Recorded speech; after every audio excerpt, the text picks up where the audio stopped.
Good morning to all of you મિત્રો. આજે આપણે વ્હીકલ ટેસ્ટિંગ અને હોમોલોગેશન સબ્જેક્ટમાં chapter number 3 noise vibration and harshness ટેસ્ટિંગમાં આગળ ચર્ચા કરીશું. લાસ્ટ ટાઈમના લેક્ચરમાં આપણે સોર્સિસ ઓફ નોઇસ વિશે ચર્ચા કરી હતી કે જેમાં કેટલી વ્હીકલની અંદર જે નોઇસ જે જનરેટ થાય છે તે મુખ્યત્વે કયા કયા પ્રકારે હોય છે અને કયા કયા સ્થાનેથી નોઇસનો સોર્સિસ છે તેના વિશે ચર્ચા કરી હતી. જેમાં આપણે જોયું હતું કે સ્ટ્રક્ચર બોર્ન નોઇસ અને એરબોર્ન નોઇસ, ઉપરાંત આપણે તેમાં સીટના BSR વિશે પણ ચર્ચા કરી હતી અને તેની અંદર આપણે જોઈ ગયા હતા કે ઓર્ડિનરી કોહેરન્સ ફંક્શન, ત્યાર પછી જોયું હતું પાર્શિયલી કોહેરન્સ ફંક્શન અને મલ્ટિપલ કોહેરન્સ ફંક્શન, કે જેની અંદર હવે ચર્ચા કરી હતી ઓર્ડિનરી કોહેરન્સ ફંક્શનમાં. તો તેમાં સીટની અંદર કઈ કઈ જગ્યાએથી કેટલા ડેસિબલનો સાઉન્ડ જે છે, નોઇસ જે છે તે ક્રિએટ થતો હોય છે, તો તેની ફિગર જે છે તે આપણે અહીંયા દર્શાવેલી છે. અને તેમાં જે ચર્ચા કરી હતી એ પ્રમાણે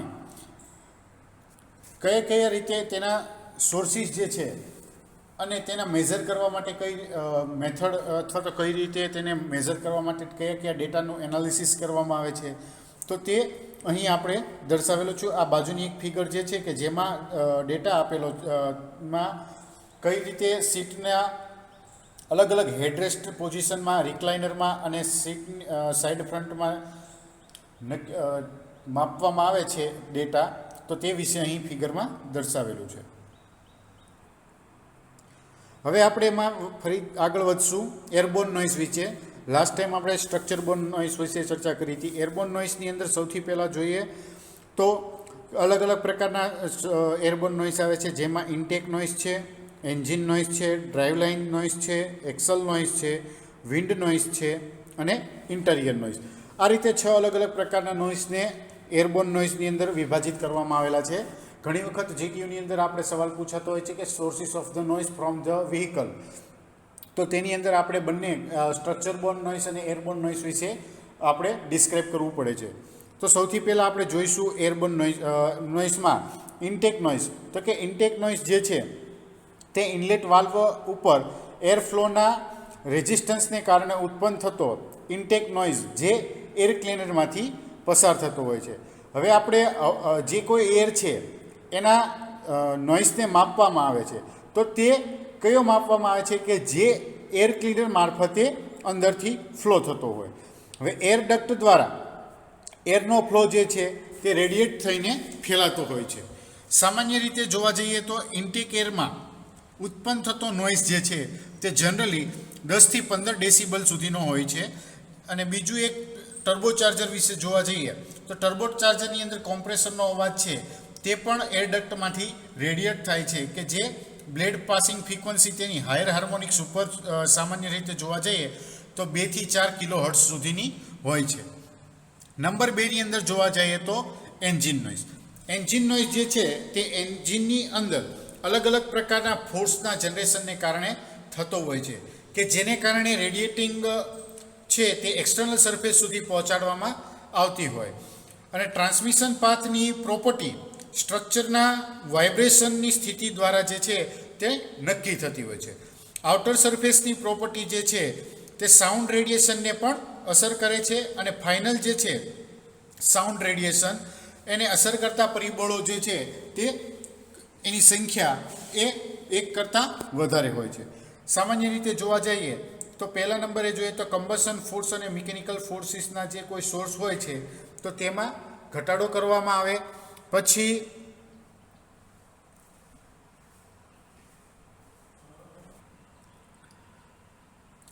છે સોર્સ અને એક્સટર્નલ આઉટર સરફેસ જે છે તેના વચ્ચે વાઇબ્રેશનને કારણે ટ્રાન્સમિશનમાં ઘટાડો થાય છે. એન્ડ લાસ્ટ આઉટર સરફેસના સાઉન્ડ રેડિયેશનમાં ઘટાડો કરવામાં આવે છે. નેક્સ્ટ હવે આગળ જોઈએ તો છે drive line source noise. Drive લાઇનમાં એન્જિનથી વ્હીલ સુધી પાવર જે છે તે ટ્રાન્સમિટ થાય છે, એટલે કે ફ્રન્ટ વ્હીલ ડ્રાઈવનું મિકેનિકલ લેઆઉટ જે છે તે અને રિયર વ્હીલ ડ્રાઈવનું પ્રોપેલર શાફ્ટ દ્વારા સંબંધિત જે ઓટો વ્હીકલ જે છે તેની અંદર નોઇસ અને વાઇબ્રેશનના જે સોર્સિસ હોય છે. અલગ અલગ પ્રકારના સોર્સમાં ટ્રાન્સમિશન ગિયર નોઇસ, ડ્રાઈવ અને propeller shaft axle noise, tyre noise, aerodynamic noise, air noise અને ઇન્ટેરિયર નોઇઝનો સમાવેશ થતો હોય છે. ગિયરમાંથી જે નોઇઝ આવે છે તે અને તેના વાઇબ્રેશનનું જનરેશન એ ગિયર ટૂથની ઇમ્પ્રોપર જે ડિઝાઇન છે, અયોગ્ય એની જે કોઈ પણ ટૂથ પ્રોફાઇલ છે, તો તેના આધારે તેના ડાયનેમિક ગિયર ટૂથ અને તેની ટોર્સનલ અને બેન્ડિંગ કેરેક્ટરિસ્ટિક શાફ્ટના આધારે તેમાં ગિયરમાં અવાજ આવતો હોય છે. જ્યારે પ્રોપેલર શાફ્ટની અંદર જોવા જાય તો તેના એલિમેન્ટની સ્પીડના ઘટક ઉપર, એલિમેન્ટની સ્પીડ ઉપર તેની અંદર ઇમ્પલ્સ જે છે તે પેદા થાય છે. જ્યારે જે મોટા કપલિંગ હોય છે તો તેની અંદર તેના એંગલને કારણે યુનિવર્સલ જોઈન્ટની અંદર ઇમ્પલ્સ પેદા થતા હોય છે. આ ઉપરાંત મોટા ભાગે આધુનિક વાહનોની અંદર 2 પીસ ટાઈપના પ્રોપેલર શાફ્ટ જનરલી આપણે યુઝ કરતા હોઈએ છીએ કે જેની અંદર સેન્ટરમાં કોન્સ્ટન્ટ વેલોસિટી કપલિંગ જે છે તે લગાવવામાં આવતું હોય છે. હવે નેક્સ્ટ આવે છે એક્સલ નોઇઝ. તો એક્સલ નોઇઝની અંદર જોવા જઈએ તો એક્સલ એ છે તે પાછળ અને આગળ આપણે જનરલી બે અલગ અલગ એક્સલ લાગતી હોય છે, જે લાઈવ એક્સલ અને ડેડ એક્સલ તરીકે ઓળખાય છે. લાઈવ એક્સલ એટલે કે જે શાફ્ટની ઉપર પાવર ટ્રાન્સમિટ થતો હોય એ, અને ડેડ એક્સલ એ એટલે કે જેના ઉપર પાવર ટ્રાન્સમિટ થતો ન હોય. તો એક્સલ એ ગિયર સેટની મેશિંગ એક્શન દ્વારા તેની અંદર ઉત્પન્ન થતા વાઇબ્રેશનને રિયર એક્સલની એક્શનને કારણે એક્સલની અંદર અવાજ જે છે તે નોઇઝ છે તે થતો હોય છે. તો વાહનના જે પેસેન્જર કમ્પાર્ટમેન્ટમાં પણ આટલો જે કંઈ નોઇઝ જે છે તે એક ટ્રબલ બને છે. તો ટાયર નોઇઝ જે છે તે ટાયર અને રોડની વચ્ચેની જે ટ્રિબોલોજી હોય તો તેને કારણે પેદા થતો હોય છે. એટલે ટાયરના નોઇઝ જનરેશનમાં મિકેનિક્સ જે છે તે સ્ક્વોશ વાઇબ્રેશનની પ્રાઇમરી નોઇઝ સોર્સનું એક સંયોજન કોમ્બિનેશન ધરાવતું હોય છે કે જે રફ રોડ સપાટી ઉપર ટ્રેડના વર્નઆઉટ થઈ જવાને કારણે તેના લેટરલ વાઇબ્રેશનને કારણે પેદા થાય છે અને નોઇઝ સ્પેક્ટ્રમ પણ પેદા કરે છે. સ્પ્લિક અને એરોડાયનેમિક નોઇઝ જે છે તે ટાયરની આજુબાજુ હવાનું ટર્બ્યુલન્ટ પ્રવાહ જે છે તે જનરેટ કરે છે કે જે ટાયરના નોઇઝની અંદર પરિણમતું હોય છે. એટલે કે ટાયરના નોઇઝ તરીકે ઓળખવામાં આવે છે. ટાયર જે છે તે કેટલાક સાધનો માટે એક્સાઇટેડ પણ થાય છે કે જેની અંદર નોન યુનિફોર્મ વિયર, રેડિયલ અને lateral runout, road roughness, road unevenness, road ununiformity અથવા તો રોડની અનિયમિતતાની અસરો કે બમ્પ જેનો સમાવેશ અહીં કરવામાં આવતો હોય છે કે જે વાહનના નોઇઝ અને વાઇબ્રેશનમાં પોતાનું જે કોઈ પણ જાતનું યોગદાન હોય કે પોતે જે કંઈ પણ જાતના ભાગ ભજવતા હોય તો તે ભજવે છે. નેક્સ્ટ આવે છે વિન્ડ નોઇઝ અથવા તો એર નોઇઝ. તો વિન્ડ નોઇઝની અંદર બહારની તરફ જનરલી લાગતો હોય છે કે એક્સટર્નલ સપાટી જે હોય છે બોડીની તેની તરફ લાગતો હોય છે. એટલે ત્યાં લાગતો હોવા છતાં પણ વ્હીકલની અંદર જ્યારે પેસેન્જર અથવા તો કોઈ પણ જે ઓનર હોય છે તો તેને પણ એનો અનુભવ થતો હોય છે. એટલે કે વાહનની બહારની તરફ હવાનો પ્રવાહ જે છે, હવાનો ફ્લો જે છે તે કેબિનની અંદર અને બહારની હવાના ફ્લોને દરવાજાની ફ્રેમ અને ગ્લાસની સીલિંગ જે હોય તે યોગ્ય ન હોય તો તેને કારણે પણ ઘણી વખત પેદા થતો હોય છે. તે વિન્ડ નોઇઝને ઉત્પાદનનું જનરેટ થવાનું મેઇન કારણ છે. યોગ્ય સંખ્યાની અંદર જો આપણી પાસે વિન્ડો હોય અને તેના ડોરનું સીલિંગ યોગ્ય પ્રમાણમાં કરવામાં આવેલું હોય તો તેને કારણે વિન્ડ નોઇઝ જે છે તે ઇફેક્ટિવલી આપણે કંટ્રોલિંગ કરી શકીએ છીએ કે જે આપણે પહેલાં જે ફિગર જે દર્શાવી હતી કે જેની અંદર સ્ટ્રક્ચર બોર્ન નોઇઝ અને એરબોર્ન નોઇઝવાળી તે ફિગર અને બીજી ફિગર જે હતી કે જેની અંદર BSR વાળી જે આપણે કારનું એક સ્ટ્રક્ચર દેખાડેલું હતું અને તેની અંદર પૂરેપૂરા જે કયા કયા પ્રકારના નોઇઝ જે છે તે કઈ કઈ રીતે લાગે છે તે દર્શાવ્યા હતા. તો તેની અંદર આપણે ઇઝીલી જોઈ શકીએ છીએ. નેક્સ્ટ આવે છે ઇન્ટિરિયર નોઇઝ. તો ઇન્ટિરિયર નોઇઝને આપણે છે તે ઇન્ટરનલ પાર્ટની અંદર તેની કમ્ફર્ટની દ્રષ્ટિએ કોઈપણ વાહનોના મેઇન એક્સેપ્ટેબલ ક્રાઇટેરિયા હોય તો તેના આધારે નક્કી કરવામાં આવે છે.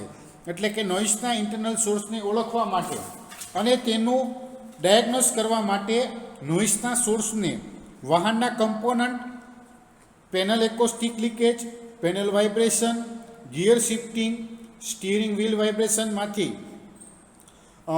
નોઇઝની એનર્જીનું કેટલા પ્રમાણમાં હિસ્સો છે તે નક્કી કરીને ગણતરી કરવામાં આવે છે. એન્જિનની અંદર જે નોઇઝ છે તે એનો મેઇન સોર્સ હોવાથી એન્જિનનો અવાજ છે તે બે અલગ અલગ રીતે ફ્લો થતો હોય છે. જેની અંદર જોવા જઈએ તો એક જે છે તે ડાયરેક્ટ અંદર ભાગ લેતો હોય છે, એટલે કે ડાયરેક્ટ અંદર આવી જતું હોય છે. ઇન્ટરનલ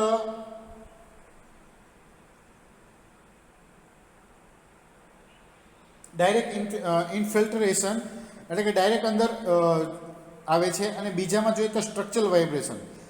પછી છે તો કે ઇમ્પ્રોપર સીલિંગ અને લોઅર ડેશબોર્ડની અંદર જે કોઈ હોલ છે તેને કારણે, અથવા તો કોમ્પ્લિકેટેડ કોઈ જીઓમેટ્રી હોય, અથવા તો ઘસાઈ ગયેલા એન્જિનના માઉન્ટ હોય, તો ત્યાં સુધી પહોંચવા માટે એન્જિનમાંથી નોઇઝ જે છે તે એન્જિનમાંથી જે કોઈ પણ નોઇઝ ક્રિએટ થાય છે તો ત્યાં સુધી આપણને લઈ જાય છે. સ્ટ્રક્ચરલ વાઇબ્રેશન જે છે તે એક્ઝોસ્ટ સિસ્ટમની અંદર રિંગને કારણે થાય છે, અને આ વાઇબ્રેશનને એન્જિનની બોડીમાંથી એન્જિનથી બોડી સુધી ટ્રાન્સફર કરવામાં આવતા હોય છે, કે જે બેરિંગ અને રિયર એક્સલ વગેરે ઉપર પણ અસર કરતા હોય છે. નેક્સ્ટ હવે આપણે જોઈશું vibration source are characterised by their time and frequency domain characteristic, એટલે કે વાઇબ્રેશન સોર્સની કેરેક્ટરિસ્ટિક વિશે આપણે ચર્ચા કરીશું, કે જેની અંદર તેને મુખ્યત્વે બે ભાગમાં વિભાજિત કરવામાં આવેલા છે. પહેલું છે પીરિયોડિક અને બીજું છે તે રેન્ડમ. પીરિયોડિકની અંદર જોવા જઈએ તો originate from the power unit ancillaries or transmission, એટલે કે પાવર યુનિટ એન્સિલરી અને ટ્રાન્સમિશનમાંથી ઘણી વખત ઉત્પન્ન થતી હોય છે. નંબર 2 છે simplest form of periodic disturbance in harmonic, એટલે કે પીરિયોડિક ડિસ્ટર્બન્સનું સિમ્પલ હાર્મોનિક ફોર્મમાં હોવું. નેક્સ્ટ છે in the time domain this is represented by a sinusoid and in the frequency domain by a single line spectrum, એટલે કે ડોમેનની અંદર sinusoidal દ્વારા સિંગલ લાઇન સ્પેક્ટ્રમ દ્વારા ફ્રીક્વન્સી ડોમેનમાં રજૂ કરવામાં આવતી હોય. નેક્સ્ટ આવે છે રેન્ડમ ડિસ્ટર્બન્સીસ. તો રેન્ડમ ડિસ્ટર્બન્સની અંદર પહેલું છે from the terrain input to wheel, એટલે કે ઇનપુટ એરિયાથી લઈને વ્હીલ સુધી. નેક્સ્ટ છે only statistical representation R possible, કે માત્ર આંકડાકીય રજૂઆતો દ્વારા શક્ય હોય. And commonly represented by its power spectrum. સામાન્ય રીતે જોવા જઈએ તો પાવર સ્પેક્ટ્રમ દ્વારા પણ તેને ઘણી વખત વાઇબ્રેશન કેરેક્ટરિસ્ટિક જે છે તે રજૂ કરવામાં આવતી હોય છે. તો આજના લેક્ચરમાં અહીં સુધી રાખશું. આગળના લેક્ચરમાં આપણે વધારે જોવા જઈશું એકોસ્ટિક વિશે. એકોસ્ટિકની ડેફિનેશન એ કેવી રીતે મેઝર કરવામાં આવે છે, તેની ડેફિનેશન, બીજા કયા કયા પેરાબળો છે, તો તેના વિશે આપણે ચર્ચા હવે પછીના લેક્ચરમાં કરીશું.